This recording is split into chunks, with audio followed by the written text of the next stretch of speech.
வணக்கம். இது உங்கள் Kovilpatti university services training academy. இது வந்து 2011 கேட்கப்பட்ட ஒரு கொஸ்டின், குரூப் 4 கேட்கப்பட்ட கொஸ்டின். பார்த்தீங்கன்னா, உணர் என்னும் வேர்ச்சொல்லின் தொழிற்பெயரை தேர்ந்தெடுங்க அப்படின்னு சொல்லி கேட்டிருக்காங்க.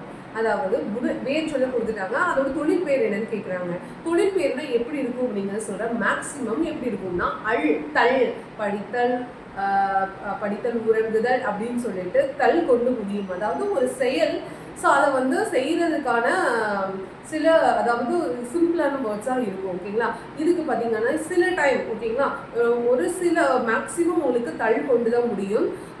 இல்லை அப்படின்னா உங்களுக்கு எப்படின்னா ரொம்ப சிம்பிளாக டேரெக்டாக அதாவது இப்போ உணர் அப்படின்னு கொடுத்துருக்கு இல்லையா? ஸோ உணர்ச்சி விகுதி பெற்று முடிச்சிருக்கு இல்லையா?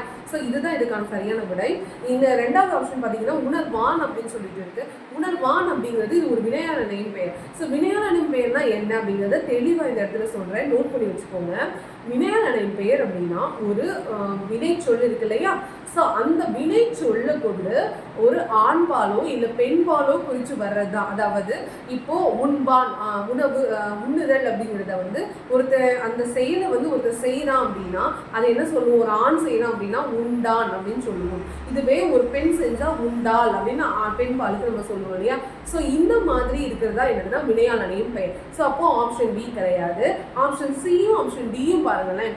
உண்பான், உண்டன் இருக்கு. ஆனால் வேசொல் என்ன இருக்குது?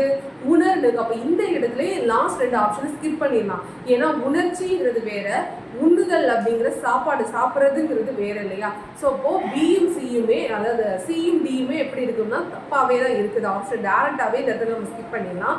ஸோ ஆப்ஷன் என்பது ஏ தான். இந்த வீடியோ பிடிச்சிருந்தா லைக் பண்ணுங்க. இந்த மாதிரி மோர் வீடியோஸ்க்கு நம்ம சேனலை மறக்காம ஃபாலோ பண்ணுங்க. நன்றி.